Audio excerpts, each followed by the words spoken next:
ಕೆಲಸ ಒಂದು beautiful shot ಆಚೆ ಬರುತ್ತೆ.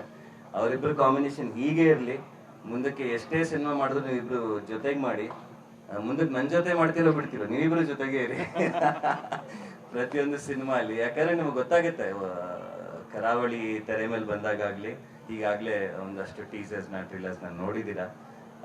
ಬಟ್ ನಾವು ಅದನ್ನ ಕಂಪ್ಯೂಟ್ರಲ್ಲಾಗಲಿ ಟಿ ವಿಯಲ್ಲಾಗಲಿ ಫೋನಲ್ಲಿ ನೋಡೋದು ಬೇರೆ. ಆ ಒಂದು ಸಿಲ್ವರ್ ಸ್ಕ್ರೀನ್ ಮೇಲೆ ಕರಾವಳಿ ನೋಡಿದಾಗ ಖಂಡಿತವಾಗ್ಲೂ ಒಂದು ತುಂಬ ವಿಭಿನ್ನವಾದ ಎಕ್ಸ್ಪೀರಿಯನ್ಸ್ ಇರುತ್ತೆ.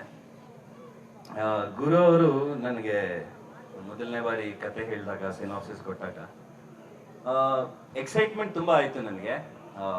ಈ ಥರದ್ದೊಂದು ಸಿನಿಮಾ ಮಾಡಬೇಕು, ಈ ಥರದ್ದೊಂದು ಕತೆ ಮಾಡಬೇಕು ಅಂತ. ಬಟ್ ಎಲ್ಲೋ ಈ ಥರದ್ದು ನಾವು ತುಂಬ ಅನ್ಕೊಂಡಾಗ ಒಂದು ಭಯ ಇರುತ್ತೆ, ಇದನ್ನ ನಾವು ತೆರೆ ಮೇಲೆ ತರ್ಬೋದಾ ಅನ್ನೋ ಒಂದು ಡೌಟ್ ಇರುತ್ತೆ.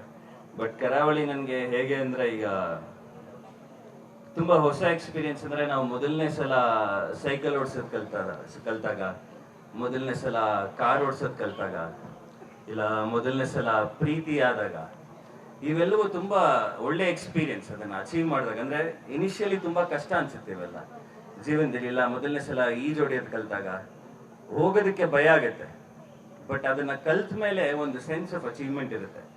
ಬಟ್ ಇದನ್ನೆಲ್ಲ ಹೇಳ್ಕೊಡೋದಕ್ಕೆ ಒಬ್ಬ ಗೆಳೆಯ ಬೇಕು, ಆ ಗೆಳೆಯ Guru. Is been the through this film. ತುಂಬಾ ಅದ್ಭುತವಾದ ಒಂದು ಎಕ್ಸ್ಪೀರಿಯನ್ಸ್ ನನಗೆ ಖಂಡಿತವಾಗ್ಲೂ ಫಿಸಿಕಲಿ ಮೆಂಟಲಿ ಎಲ್ಲರೂ ತುಂಬಾ ಶ್ರಮ ಪಟ್ಟಿದ್ದೀವಿ. ಊಟ ಬಿಟ್ಟು, ನಿದ್ದೆ ಬಿಟ್ಟು, ಕೈ ಕಾಲು ಮುರ್ಕೊಂಡು ಸಾಕಷ್ಟು ಸಾಧನೆ ಮಾಡಿದ್ದೀವಿ. ಫಿಸಿಕಲಿ ಮೆಂಟಲಿ ನಮ್ಮಲ್ಲಿ ನಾವೇ ಸಾಧನೆ ಮಾಡ್ಕೊಂಡಿದ್ದೀವಿ. To be a better person, probably better technician, better actor, ನಾವೆಲ್ಲರೂ ಅದನ್ನ ಮಾಡಿದ್ದೀವಿ. ನಮಗೆ ಆಲ್ರೆಡಿ ಒಂದು ಸೆನ್ಸ್ ಆಫ್ ಅಚೀವ್ಮೆಂಟ್ ಬಂದಿದೆ, ಒಂದು ಸ್ಯಾಟಿಸ್ಫ್ಯಾಕ್ಷನ್ ಬಂದಿದೆ. ಸೊ ಇಲ್ಲಿ ನಿಮ್ಮೆಲ್ಲರ ಮುಂದೆ ಗುರುಗೆ ಥ್ಯಾಂಕ್ಸ್ ಹೇಳಕ್ಕೆ ಇಷ್ಟಪಡ್ತೀನಿ. Thank you for being that friend to